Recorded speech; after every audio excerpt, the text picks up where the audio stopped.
Хамтдаа бүгдээрээ өнөөдрийнхөө чимээгүй цагийг эхлүүлье. За өнөөдрийн чимээгүй цагийн сэдэв хуурамч зүрх гэсэн сэдэв байна. За Библийн ишлэл Ирмэ 17-гийн 9-10 дахь ишлэл. Зүрх гэдэг бүхнээс илүү хуурамч, эдгэршгүй өвчтэй. Хэн үүнийг ойлгож чадах билээ? Эзэн би зүрхийг эрэлхийлж, цээж дотрыг шалгадаг нь хүн бүрд замуудынхын дагуу, үйлсийнх нь үр дүнгийн дагуу өгөхийн тулд юм а гэсэн байна. За бүгдээ хамтдаа залбираад өнөөдрийн чимээгүй цаг эхлүүлье. Эзэн минь бид өнөөдөр таны үгнээс суралцахаар ирлээ. Тэгээд өөрийнхөөгээр бидэнтэй ярьж таны үг бидний хөтлөн дагуулах болтойг залбирч байна. Амен.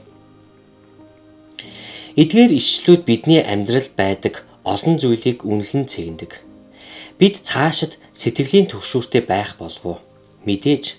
Гэхдээ бид сэтгэл санаа минь түгшлээ гэд үүндээ автан өөрсдийгөө сүйрүүлж болохгүй. Бурхан бидний зүрхийг мэддэг, мөн биднийг юу урагш хөдлөгдөг болохыг ч мэднэ. Бид итгэл найдвараа авьяас чадвартай бус, харин эзэнд тавих хэрэгтэй. Бид эзэн рүү хараагаа чиглүүлж, та намайг хэрхэн ашиглах гэж байна вэ хэмээн асуух хэрэгтэй. Сургаалт төгс номд мэрэгэн ухааны хүртэх шагналын тухай гардаг. Бид өөрсдийн ойлголтод түшиглэхгүй.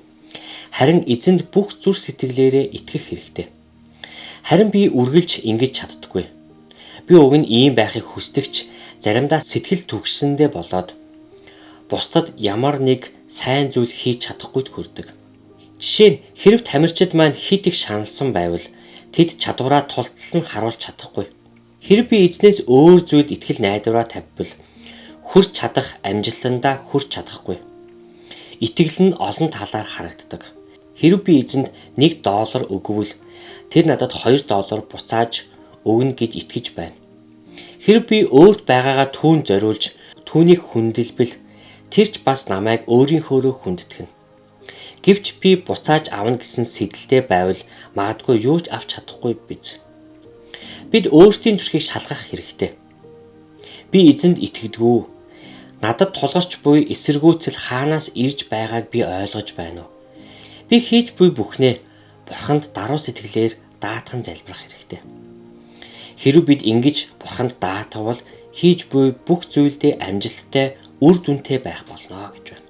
За үргэлжлүүлээд Библийн ишлэл Дуулал 56-гийн 4-р ишлэл. Бурхан дотор үгийг нь би магтана. Бурханд би итгэсэн. Би айхгүй.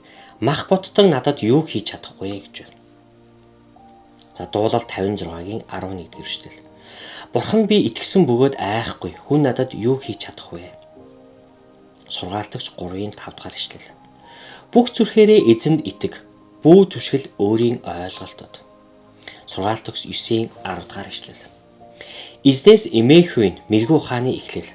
Ариун нэгнийг мэдэх нь ухаарал гэж байна. Исая 40-ийн 31-р ишлэл. Харин эзэнд найдагчид хүчээ сэлбэнэ. Тэд бүргэд мэт жигүүр дээрээ илэн халина. Гүйлээч үл туйлдна. Алхлаа ис суцнаа гэсэн байна.